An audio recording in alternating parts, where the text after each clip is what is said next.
pangalan ko po ay Angelica Elizabeth Zambrano Mora. May edad na 18. Tinanggap ko ang Panginoon nung ako'y 12 taon.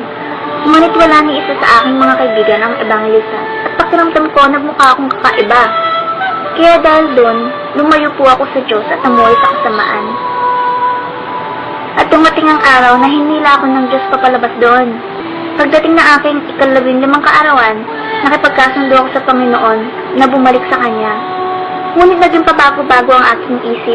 At dahil doon, dumating sa punto na pinagsabihan ako ng aking ama at sinabing, hindi mo kailangan maging ganyan, anak. Hindi mo kailangan maging katulad nila. Hindi magandang tignan at ito'y mali. Ngunit dahil malayo nga ang loob ko sa Panginoon, ang naging sagot ko ay, ito ako at kung paano ko gusto. Walang sino man ang pwedeng magsabi kung ano ako dapat. Kung ano ang dapat kong gawin, o kung paano ako manamit o kumilos. At ang naging sagot ng aking ama ay, ang Diyos na ang bahala sa iyo. Siya ang magpapabago sa iyo. At pagdating ng aking 17 na kaarawan, tuluyan akong bumalik sa Panginoon. Lumapit ako sa Kanya at humingi ng kapatawaran sa lahat ng aking mga nagawang kasalanan. Nagsisi ako at nagbalik loob sa Kanya. Inimbitahan ako sa 15 araw na pag-aayuno. Hiniling ko sa Kanya na baguhin ako. Humingi ako ng senyalis mula sa Panginoon na kung tinatanggap niya ako, na kung narito siya para sa akin. Nagusto kong kausapin niya ako at magparamdam sa akin. Pero lumipas ang mga araw na wala siyang paramdam, na walang paramdam galing sa Kanya. Ngunit bago matapos ang 15 pag-aayuno, narinig ko ang Kanyang tinig at nagkaroon ng isang pangitain sa mga salita na nakasulat sa Jeremiah 33:3 na tumawag sa akin at ako'y sasagot sa iyo. At ako'y magpapakita sa iyo ng mga dakilang bagay at mahihirap na hindi mo nangalalaman. Nagdasal ako at sinabing, Panginoon, para sa akin ba yun? Inilihim ko po ang mensahe ngayon at hindi nagsabi sa iba. Pinabulayan ko ang mga salita ng Diyos na kung ang tumawag sa akin, na ibig sabihin ay manalangin. Ngunit ano naman, ang dakila at mahihirap na hindi mo nangangalaman. Naisip ko kaagad na ito'y wala ng iba kung hindi ang langit at impyerno. At sabi ko sa Kanya na, Panginoon, gusto kong ipakita mo sa akin ng langit pero hindi ang impyerno. Nagdasal ako ng painting sa Kanya. At sinabi ko na kung yun ang Kanyang nais, susundin ko kahit na ako'y takot na takot. At sinabi ko sa Kanya na kailangan niya muna akong baguhin dahil gusto kong magbago para sa Kanya. Nagmula nun, araw-araw akong nagdasal sa Kanya hanggang dumating ang buwan ng Nobyembre kung saan isang lingkod ng Panginoon ang dumalaw sa aming bahay upang magbigay ng mensahe mula sa Panginoon na kailangan ko daw maghanda dahil malapit nang ipakita sa akin ang kaharian ng langit at impyerno. Tinanong ko siya kung paano niya nalaman dahil wala akong pinagsabihan tungkol dito. At ang naging sagot niya sa akin ay, ang Diyos na iyong pinaglilingkuran at pinupuri, parehong Diyos na aking ding pinupuri, ang nagsabi sa akin. At pagkatapos na nagdasal kami kasama ang ibang pamilya at ibang kasamahan sa simbahan. At habang nagdadasal, ay biglang lumiwanag at nakita ko ang pagbukas ng langit na may 2 anghel na pababa. Tinanong ko ang mga ito kung bakit sila naparito at ang sabi nila, narito kami para sa isang misyon. Narito kami dahil kailangan mong makita ang langit at impyerno. Magmula nun ay hindi ako iniwan ng mga anghel hanggat hindi dumating ang takdang araw. At kahit saan ako pumunta, nakasunod sila sa akin. Mula paaralan hanggang sa pag-uwi ng bahay. Napakatangkad ng mga anghel. Napakaganda nilang tingnan. At napakaganda nilang kanilang pakpak. Maningning ang mga ito nakasuot ng kristal na sandals at ang banal na puting damit. At ang lingkod ng Panginoon na dumalaw sa aming bahay ay pinagsabihan ako na kailangan kong maging handa, na kailangan kong ihanda ang sarili ko dahil malapit ko nang makita ang langit at impyerno. At para makita ito ay kailangan kong mamatay. Hindi ito naging madali para sa akin. Tinanong ko siya kung paano ako mamamatay dahil nga napakabata ko. At ang naging sagot niya ay, wala kang kailangan ipag-alala. Lahat ng bagay sa Diyos ay perpekto. Noong ika-7 ng Nobyembre, habang pauwi ng bahay, nakarinig ako ng isang tinig na nagsabing, maging handa, dahil ang araw na ito ang iyong kamatayan. Alam ko na ang tinig na iyon ay mula sa banal na espiritu. At sinabi kong, Panginoon, hindi ko nais na mamatay ngayon. Ngunit inulit niya ang kanyang sinabi na, Maging handa dahil ang araw na ito ngayong kamatayan. Sinabi niya ito ng mas malakas na may higit na puwersa. At kahit na ako'y takot na takot, sinuko ko ang aking sarili. At nung pauwi ng bahay, naroon ang aking pamilya, mga sister sa simbahan at ang lingkod ng Diyos na dumalaw sa amin dati. Sinabi nga na kailangan akong pahiran ng langis. At habang ako'y pinapahiran, pakiramdam ko ay binabalutan ako ng hindi maipaliwanag na bagay na nakapaligid sa akin, na parang sandata na hindi man lang nila ako mahawakan. At habang nananalangin, biglang sumikip ang aking dibdib at nahirapan ng huminga. Nagsimulang sumakit ang aking tiyan at puso, pati na rin ang buo kong katawan. At ang kaya ko lamang sabihin na ibigyan niya ako ng lakas dahil hindi ko makaya ang sakit. Nang tumingin ako sa langit, nakita ko ang pagbubukas nito. Nakita ko ang mga anghel. Hindi 2 o 10, kundi milyong mga anghel na nagtitipon at sa gitna nito ay 10,000 beses na liwanag kaysa sa araw. At doon ko sinabi na, Panginoon, ikaw na yan ang dumarating. At sa mga oras na iyon, narinig ko ang boses ng Panginoon. Napakagandang tinig na mararamdaman mo yung mga halong pagmamahal. Huwag kang matakot, anak, dahil ako ang Panginoon, ang iyong Diyos. At ako'y dumating dito upang ipakita sa iyo ang aking ipinangako. Pagkatapos na naibungangon ako sa pagkakaluhod at nawala ang takot, at habang ako'y naglalakad, nagsimulang buksan ng mga anghel ang daan, kung saan isang matindi at maningning na liwanag ang tumambad sa akin, kung saan nakaramdam ako ng kapayapaan. Ang masilayan ko ito, nakita ko ang isang maganda, matangkad, matikas at matipunong lalaki. Masyadong maliwanag para masilayan ang kanyang mukha, ngunit nakita ko ang kanyang napakagandang buhok na maningning na parang ginto, at napakaputing damit na may gintong pamigkis na sumagi sa kanyang dingdib. At nakalagay, Hari ng mga hari at Panginoon ng mga Panginoon. Tumingin ako sa kanyang mga paa. Suot niya ang makintab na gintong sandalyas. Inabot niya ang kanyang kamay sa akin at nang hinawakan ko ito, alam ko na yun na ang simula ng papakita ng Panginoon sa akin tungo sa langit at impyerno. Biglang umuga ang lupa at bumayak sa gitna. May isang madilim na lagusan kung saan kami dumaan pababa, at isang kakilakilabot na kadiliman at malaking bilog ang aking nakita. At maririnig ang milyong-milyong boses na sumisigaw. Nakaramdam ako ng init na pakiramdam ko masusunog ang aking balat. At yun na palang lagusan patungo sa impyerno.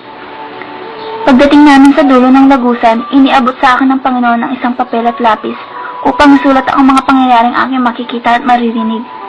At sinabi ko kay Jesus na, Panginoon, susundin ko ang iyong pag-uutos.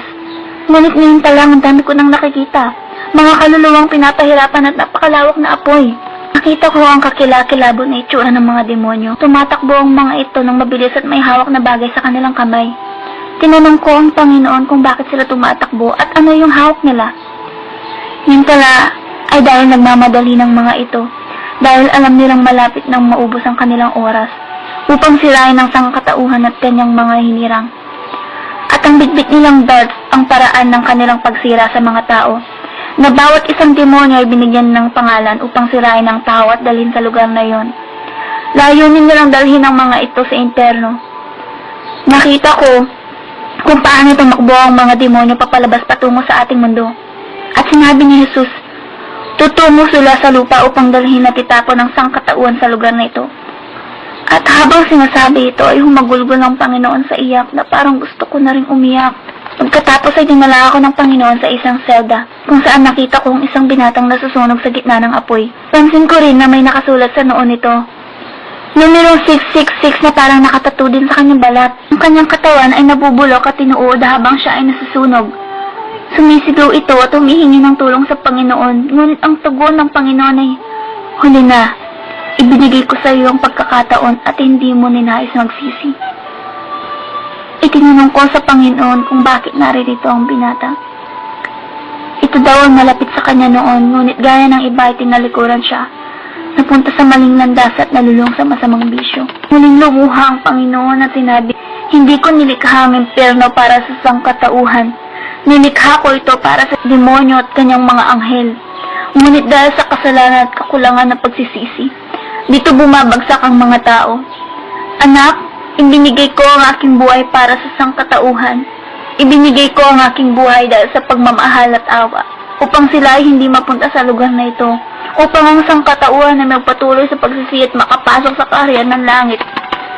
Doon ko nakita kung gaano hindi matiis ng Panginoong pagluha dahil sa sakit na kanyang nadama habang pinagmamasdan ng mga tao sa impyerno. Sadyang nakakakilabot at nakakatakot ang lugar na iyon.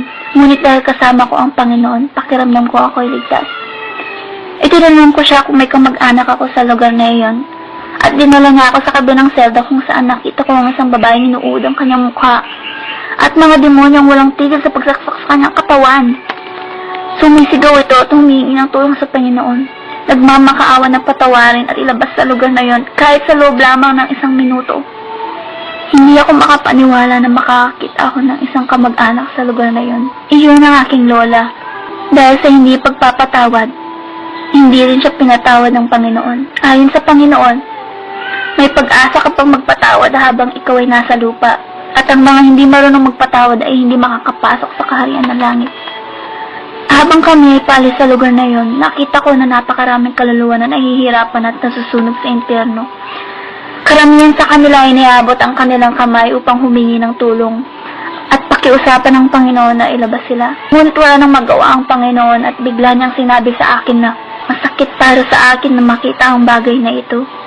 Kaya pakiusap, sabihin mo sa mga tao na habang sila ay nabubuhay sa mundo, may pag-asa pa silang magsisi. Bago kami umalis, may huling puguntong pinakita sa akin ng Panginoon. Sinabi niya na maraming mga sikat na tao sa impyerno. At nangarating kami sa lugar kung saan nakita ko ang isang babae. At sinabi ng Panginoon, yung babaeng nakikita mo ay si Selina. Sumisigaw ito at nagmamakaawa sa Panginoon. Ngunit gaya ng sagot niya sa iba, huli na nga ang lahat. Tumingin sa akin ng babae at sinabing, pakiusap, sabihin mo sa mga tao nangyayari dito. Sabihin mo na huwag silang pumunta dito. Sabihin mo huwag na nilang pakinggan ang mga kanta ko o kahit awitin ng mga ito. At tinanong ko siya kung bakit. Sinabi niya na bawat oras na ipatugtog at awitin ng kanyang mga kanta, ay lalo siyang pinahihirapan sa impyerno at hahagisan ng sibat ng mga demonyo. Maliban dito ay lumalapit din ang mga tao papunta sa impyerno. Tinignan ko ang buong lugar at punong-puno ito ng mga artista at singer na namatay na. Wala silang ginawa kundi magkanta ng walang tigil. Sinabi ng Panginoon na, anak, kung ano man ang ginagawa ng isang tao sa lupa at hindi pa nagsisisi, ay yun din ang gagawin dito. At dinala ka ng Panginoon sa lugar kung saan nakita ko ang isang kilalang tao. Noon, akala ko, lahat ng tao na mamatay ay napupunta sa langit. Na lahat ng nagsisimba ay napupunta sa langit. Ngunit mali ako, dahil nakita ko ang isang papang naghihirap sa impyerno. Tinignan ko ang kanyang mukha at siya ay si Pope John Paul II. Sinabi ng Panginoon na, tingnan mo anak, ang isang papa ay naririto dahil sa kanyang hindi pagsisisi. Walang makasalanan, walang taong sumasamba sa anito, walang sakim at sinungaling ang magmamana sa aking kaharian. Oo, marami siyang bagay na nasabi, ngunit kailanman hindi niya sinabi ang totoo. Kahit alam niya ang katotohanan, pinili niya pa rin ang pera kahit siya ay nangangaral sa mga tao. Hindi niya sinabi sa mga tao na totoo ang impyerno at langit. At ngayon siya ay naririto. Pinangmasdan ko ang papa at may nakabalot sa kanyang lalamunan. Isang demonyo na nababalutan ng karayom. Pilit niya itong tinatanggahan ngunit patuloy ding bumabalik. Halika anak, sabi ng Panginoon. Ipapakita ko sa iyo ang buhay ng papang ito. Pinakita ng Diyos ang buhay ni John Paul at nakita ko kung paano siya mahalin ng mga tao. Iniidolo siya ng mga tao imbis ng Panginoon. At sinabi ng Panginoon na napakaraming tao na hahatak ng Papa na akala nila sila'y maliligtas nito.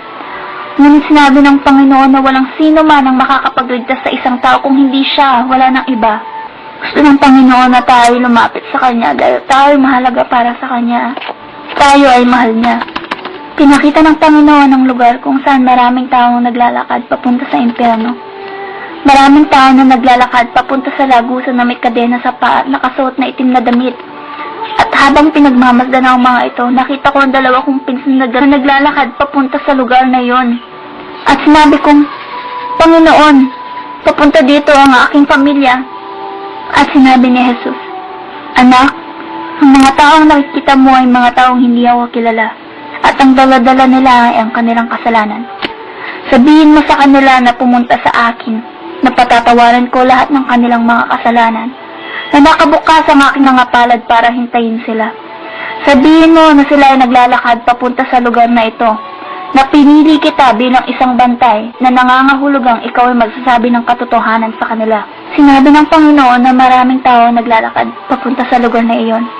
Mga sikat at mahahalagang tao. Gaya na lamang ng isang tao na pinakita sa akin ng Panginoon. Kilala siya sa buong mundo, ngunit siya ay satanista at hindi ito alam ng marami. Nakipagkasundo siya sa demonyo upang makamit ang kasikatan, ang katanyagan. Ang kanyang galaw kung paano sumayaw, yun ang nakita ko kung paano maglakad ang mga demonyo sa impyerno habang pinahihirapan ng mga tao. Sila ay dumudulas patalikod at hindi paharap. At ganun din ang pagsayaw ni Michael Jackson. Hindi itong naging madali para sa akin na makita siya sa kalagayan na yun. Ang sabi ng Panginoon, na kung sino man ang nakikinig o kinakanta at humahanga kay Michael Jackson ay isang patibong na demonyo upang ikaw ay mapunta rin sa impyerno. Ngayon kailangan itakwil ito ng mga tao dahil gusto ni Jesus na makawala tayo sa patibong na iyon para tayo hindi mapahamak at mawala. Susunod na nakita ko ay mga taong nakatali ang mga kamay hanggang sa paa. Mga taong naglalakad papunta sa impyerno. Bawat isa ay nakasuot ng puting damit, ngunit ito ay punit-punit, gusot at puno ng mantsa. Nakita ko ang aking mga tiyo at iba pang tao na tumalikod sa Panginoon. At ang sabi ni Jesus, "Anak, ito ang mga taong kilala ko, ngunit nag-iba ng landas, at mga taong sabay nakasangkot ang namumuhay sa dalawang klase ng magkaibang relasyon. Tingnan mo kung paano sila lumayo sa akin, paano nila ako tinalikuran. Gusto kong sabihin mo sa kanila na darating ako para sa kanila. Darating ako para sa mga banal na tao. Sabihin mo sa kanilang bumalik na sa dating landas. Humayo ka at sabihin mong ako'y naghihintay para sa kanila, na isuko sa akin ang kanilang buhay at ito'y papalitan ko ng kaginhawaan." At muling lumuha ang Panginoon at sinabing, "Anak, papunta sila sa lugar na ito. Humayo ka at sabihin mo sa iyong mga tiyo, sabihin mo sa lahat ng kamag-anak mo na papunta sila dito. Anak, maraming taong hindi maniniwala sa iyo, tanging ako lamang ang iyong tapat na saksi. At kahit hindi ka nila paniwalaan, sabihin mo sa kanila ang katotohanan at ipapakita ko sa iyo kung paano napupunta ang mga tao dito." At pumunta kami sa isang lagusan kung saan maraming tao ang nahuhulog sa kailaliman. Hindi 1 o 2,000, kundi parang mga buhangin sa dagat na hindi mabilang. At sinabi ng Panginoon, "Anak, yan ang paraan kung paano masira ang sangkatauhan, kung paano sila mawala. Masakit kung paano ko sila makitang mawala, kung paano mawasak ang kanilang buhay." At dinala ko ng Panginoon sa isang selda. Nakita ko ang mga iba't ibang klase ng demonyo. May lamesa at mga nakapaikot na mga upuan. At sinabi ni Jesus, Dito rin nagpupulong ang mga demonyo at nagpaplano kung anong gagawin sa sangkatauhan. Araw-araw silang nagpupulong at nagpaplano kung paano nila wawasakin ang mga pastor, pamilya misyonaryo, mga ebanghilista at lahat ng mga nakakakilala sa akin. Gusto nilang wasakin ang buhay ng mga ito. Alam nila na ang mga taong ito ay singil sa libo-libong sangkatauhan, kaya gusto nilang sirain. Humayo ka, anak, at sabihin sa mga pastor na sabihin ang katotohanan, na sabihin lahat ng bagay na aking sinasabi, na huwag itong itago sa kanilang sarili lamang. At bago tayo umalis dito, may gusto pa akong ipakita sa iyo. May mga kabataan din na napunta sa lugar na ito. At sinabi ko, "Mga bata sa lugar na ito? Bakit po, Panginoon? Sinabi sa iyong banal na kasulatan na hayaan ang mga bata na lumapit sa akin at huwag silang pigilan, sapagkat sila'y nabibilang sa kaharian ng Panginoon." Sumagot si Jesus ng, "Totoo, ang kaharian ng langit, ngunit ang batang iyon ay kailangan lumapit sa akin, dahil kung sino man ang lumapit sa akin ay hindi ko itatakwil." Kagad ipinakita sa akin ang 8 taong gulang na bata na nasusunog sa apoy. Umiiyak ang bata at sinabing, "Panginoon, maawa ka sa akin. Alisin mo ako sa lugar na ito. Ayoko dito." Patuloy ang pag-iyak at paghiyaw ng bata, at ito'y napapaligiran ng mga demonyo na kahawig ng mga cartoon. May dragon, Boise, Ben 10, Pokemon, Dora at marami pang iba. At tinanong ko sa Panginoon kung bakit naririto ang bata. At pinakita sa akin ng Panginoon kung paano namuhay ang batang ito. Nakita ko kung paano gugulin ng bata ang kanyang oras. Na sa buong araw ay walang ginawa kundi manood ng TV, panoorin ng mga cartoon. At sinabi ng Panginoon, "Anak, ang mga cartoon, pelikula, mga soap opera na pinapakita araw-araw sa telebisyon ay instrumento ng demonyo para masira ang sangkatauhan. Sabihin mo sa mga magulang na turuan ng kanilang mga anak gaya ng nakasulat sa aking mga salita." Sinabi ng Panginoon na maraming bata sa lugar na yun dahil sa pagsuway. At tinanong ko siya, "Panginoon, sabihin mo sa akin, bakit may mga bata sa lugar na ito?" At sumagot si Jesus na, "Kapag ang bata may kaalaman na mayroong langit at impyerno, kung gayon may pagpipilian sila kung saang lugar nila naisin." Marami pang mga bagay na pwedeng ikwento tungkol sa impyerno. Pero sa ngayon, nais ko na munang ibahagi kung ano ang akin nakita sa kaharian ng langit. Sinabi ni Jesus na ipapakita niya sa akin kung ano ang kanyang inihanda para sa kanyang mga banal na tao. At nang makalabas kami sa lagusan ng impyerno, biglang nagkaroon ng liwanag at kami nagsimula ng pumaitaas sa kaharian ng langit. Sumalubong ang punto na may nakasulat na higanting mga letra na ginto na "Maligayang pagdating sa kaharian ng langit." Pagkatapos ay bumukas ang pinto at kami pumasok. Nakakita ako ng mga anghel na nagbibigay ng kaluwalhatian, karangalan at kapurihan sa ating Ama. At habang patuloy na naglalakad ay sumalubong ang isang mesang hindi ko makita kung hanggang saan dahil sa haba nito. May mga libo-libong upuan na nakabalot dito at sa pagitan ng bawat upuan ay may damit kasama ng korona. At sinabi ng Panginoon na, "Anak, ang nakikita mong korona ay ang putong ng buhay." Nakatakip ang mesa ng isang puting mantel na may ukit ginto sa dulo. May mga plato, gintong kopa, prutas, lahat ay nakahanda sa mesa. At napakaganda nito. May isang napakalaking lalagyan sa gitna ng mesa na naglalaman ng alak para sa hapunan. At sinabi ni Jesus, "Anak, lahat ay handa na para sa pagdating ng aking iglesia." Pumunta kami sa ibang lugar at nakita ko ng napakaraming tao sa hardin. Mga taong kilala mula sa Biblia, ngunit hindi sila matanda kung hindi mga bata. At mayroong isang binata na may hawak na malaking panyo, sumasayaw at pinapaikutan ng Panginoon. At sinabi ni Jesus na, "Ang binatang makikita mo ay ang lingkod na si David. At yun si Joshua, Moses, at yung isang binata ay si Abraham. Yung babae nakikita mo banda roon ay ang aking lingkod na si Magdalena at Sarah." Biglang sinabi ng Panginoon na siya si Maria, ang nagbigay ng kapanganakan sa Jesucristo na ako. Gusto kong malaman mo na wala siyang nalalaman sa lahat ng nangyayari sa lupa. Kaya kailangan mong sabihin sa lahat na totoo ang impyerno, na mahal ko sila, na gusto ko silang magsisi para makapasok sa kaharian ng langit. Sabihin mo na walang kinalaman si Maria sa lahat ng nangyayari sa mundo, na ang dapat lang nilang purihin ay wala nang iba kung hindi ako. Dahil hindi si Maria o kung sino mang santo ang makakapagligtas sa kanila. Ako lamang ang makakapagligtas, wala nang iba, wala na. Ang mga tao ay naloko sa paniniwala sa mga santo na hindi naman pala. Nito ay likha ng mga kamay ng tao na pinapasukan ng demonyo para maloko sa paniniwala. Gusto ng Panginoon kung ano ang makabubuti para sa lahat.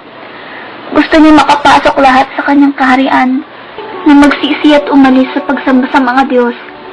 Si Jesus ng Nazareth lamang ang makakapagligtas, ang nagbigay ng buhay niya para sa lahat. At sinabi niya na, "Pakiusap, anak, huwag mong itikong ang iyong bibig at sabihin mo sa kanila ang katotohanan. Sabihin mo kung ano ang pinakita ko sa iyo." Lumingon ako sa malayo at nakita kong lungsod na maningning. Ayon sa Panginoon, ito ay ang mga mansyon na nakahanda para sa kanyang mga tao. Nagsimula kaming maglakad hanggang sa marating ang gintong tulay. At pagkatapos makatawid, ay nakita ko na lahat ng madaanan namin ay gawa sa ginto. Lahat ay napakaganda, napakagaling, parang maningning na salamin, sadyang higit sa karaniwan. At nakita namin ng makalangit na tahanan, at libo-libong anghel na gumagawa ng mansyon. Yung iba ay napakabilis, at yung iba naman ay mabagal gumalaw. At may iba rin na halos wala nang ginagawa. At tinanong ko sa Panginoon, bakit ganun? May iba mabilis, may iba mabagal, at yung iba naman ay walang ginagawa. At sumagot siya na, Yan ay kung paano magtrabaho ang aking mga tao sa lupa. Gagalaw ang anghel kung gagalaw ang tao. Sadyang hindi na nga kinakalat ang ebanghelyo. Hindi na sila nag-aayuno. Hindi na sila naglalakad sa daan upang mamigay ng mga artikulo na nagsasabi ng katotohanan. Ang aking mga tao ay nahihiya na ngayon. Sabihin mo sa kanila na bumalik sa dating daan. Ang mga anghel na nakita mong walang ginagawa ay pag-ari ng mga taong lumayo at tumalikod sa akin. At habang sinasabi ito ay napaluha muli ang Panginoon. At bigla nakarinig ako ng mga taong nagkakanta at hiniling ko sa kanya na dalhin ako sa lugar na iyon. At pinagmasdan lang ako ng Panginoon. Hindi ko makita ang kanyang mukha, ngunit nakikita ko ang galaw nito. At nakita ko ang mga luhang bumubuhos sa kanyang damit. Tinanong ko siya kung bakit siya umiiyak, ngunit ito ay hindi sumagot. Nakarating kami sa napakagandang hardin. Nakita ko ang mga bulaklak na umuugoy. Nun pala nanggaling ang tinig. Tinuro ng Panginoon ang mga bulaklak at sinabing, "Tingnan mo anak, pinupuri nila ako at sinasamba." Ang mga tao ay hindi na di tulad noon. Hindi na nila ako pinupuri at sinasamba. Hindi na nila ako hinahanap. Kaya ako ito sinasabi sa iyo. Gusto kong sabihin mo sa kanila na humingi sa akin ng tulong, na lumapit sa akin dahil pupunta ako. Pupunta ako para sa mga taong naghahanap sa akin, sa ngalan ng Espiritu at katotohanan, para sa mga taong handa, para sa mga taong pinagpala. Darating ako. Darating ako. At doon ko naintindihan kung bakit siya umiiyak. Dahil darating siya, ngunit hindi para sa mga hindi buong pananalig sa kanya. Babalik siya para sa mga taong nananalig sa kanya ng buo, sa espiritual at sa katotohanan. At sinabi ng Panginoon na kailangan ko nang bumalik sa lupa para ikalat sa mga taong aking nakita. Natotoo ang kaluwalhatian ng Panginoon. Natotoo ang aking mga nakita. Ito ay para lumapit sa Kanya at magsisi sa mga kasalanan. Ako'y napaluha dahil ninais ko na sanang manatili sa langit at huwag nang bumalik sa lupa. Ngunit tinulo ng Panginoon ang lupa kung saan nakita ko ang aking pamilya. At sinabi ng Panginoon, "Oras na para bumalik ka sa lupa. Hinihintay ka ng pamilya at ng buong bayan. Lumusong ka sa ilog at ilubog ang iyong sarili." Ngunit bago ako umalis ay pinakita sa akin ng Panginoon ang kanyang pagbalik. Kung paano mangyayari ang araw ng kanyang pagdating. Isang malaking screen ang lumantad sa akin. Inobserbahan ko ang buong mundo. At bigla naglaho ang libo-libong tao. Ang mga sanggol na nasa sinapupunan ng mga babae na naglaho at sila'y nagsisisigaw. Maraming mga bata ang naglaho. Ang mga tao ay nagsisitakbuhan, nagsisisigaw na, "Hindi ito maaari! Anong nangyayari?" At ang ibang tao na nakakakilala kay Jesus ay nagsasabing, "Dumating na si Jesus." At sinusubukan magpakamatay ngunit nananatili silang buhay. May mga aksidenteng nagaganap ngunit wala ni isang bangkay ang makikita. Lahat ng tao ay buhay kahit na may pinsala sa katawan. At sinabi ng Panginoon na sa mga araw na iyon, ang kamatayan ay aalis. Sa mga araw na iyon, ang banal na espiritu ay mawawala sa lupa. Sinabi sa akin ng Panginoon, "Anak, sabihin mo sa mga tao na magsitawag sa akin habang ako'y malapit. Magiging huli na ang lahat para sa lahat ng maiiwan." Habang pinagmamasdan ng Panginoon ang mga taong naiiwan, nagsimula itong lumuha muli at biglang sinabing, "Anak, darating ako sa lupa gaya ng nakasuod sa Biblia. Sapagkat ang Panginoon din ang bababang mula sa langit na may isang sigaw, may tinig ng arkanghel at may trumpeta ng Diyos. At ang mga matay kay Kristo ay unang mga bubuhay na mag-uli. Kung magkagayon, tayong nabubuhay na nangatitira ay aagawin kasama nila sa mga alapaap upang salubungin ng Panginoon sa hangin at sa ganito isa sa Panginoon tayo magpakailanman. Ngunit hindi lahat ay papasok sa kaharian ng langit, kundi ang gumaganap ng kalooban ng aking Ama na nasa langit. Sapagkat sinabi ng Panginoon sa akin na, sundin ninyo ang kapayapaan sa lahat ng mga tao, at ang pagpapakabanal na kung wala sa iyo'y sino man ay di makakakita sa Panginoon. Ngunit tungkol sa araw at oras na yaon walang makakaalam, kahit ang mga anghel sa langit, hindi ang Ama lamang. Pagkatapos magsalita ng Panginoon, ibinalik ako sa lupa. Umabot ng 5 oras bago ko namulat ang aking mga mata at nakapagsalita. Ngunit sobra akong nanghihina at hindi makapagsalita ng maayos. Umabot na ng 2 linggo bago ko nabawi ang aking lakas. At doon ko palang nasabi sa kanila ang lahat ng aking nakita. At sa mga panahon na yon ay dumating ang mga demonyo para pahirapan ako. Nanatili sila ng 3 araw sa amin. Gusto nilang makipagkasundo sa akin na itikom mga aking bibig. Na wala akong dapat ipagsabi sa lahat ng aking nakita sa impyerno dahil kung hindi ay papatayin nila ako. Pinalabanan ko ang mga ito ngunit wala akong sapat na lakas. Sinusubukan ko silang labanan muli at biglang nagkaroon ng liwanag. Yun ang Panginoon. At doon ay naglaho ng mga ito. Ang patotoong ito ay hindi kasi nangalingan, hindi biro, hindi kwento o panaginip. Totoo ang impyerno sa lahat ng mga hindi naniniwala. Gusto kong ipaalam sa inyo na totoo ito. Ngayon ang araw ng kaligtasan. Ngayon ang araw na dapat imbitahin ng Panginoon, ang tagapagligtas sa inyong buhay. Ito ay simple ngunit mahalagang sabihin sa Kanya. Tinatanggap kita, Jesus. Ikaw ang aking tagapagligtas. Ibinibigay ko ng buong aking buhay at kaluluwa sa iyo. Gusto kitang makasama ng walang hanggan. Piliin mo ang iyong kapalaran, buhay o kamatayan, langit o impyerno, si Jesus o ang diablo. Ito ay malinaw kung ikaw ba ay nabibilang kay Jesus o sa demonyo. Kahit na ang ginagawa mo ay mabuti o masama, ikaw ang pipili ng tadhana. Buhay na walang hanggan o dagat ng apoy. Isipin niyo itong mabuti. Kailangan niyo ng magdesisyon ngayon. Namatay si Jesus para sa atin, para sa ating kasalanan. Binigyan niya tayo ng pagkakataon para mailigtas dahil sa kanyang awa. Tanggapin niyo siya bilang iyong tagapagligtas. At ngayong narinig niyo ang patotoo na ito, huwag niyong hayaan na pagsisihan niyo ito habang buhay sa impyerno. Amen.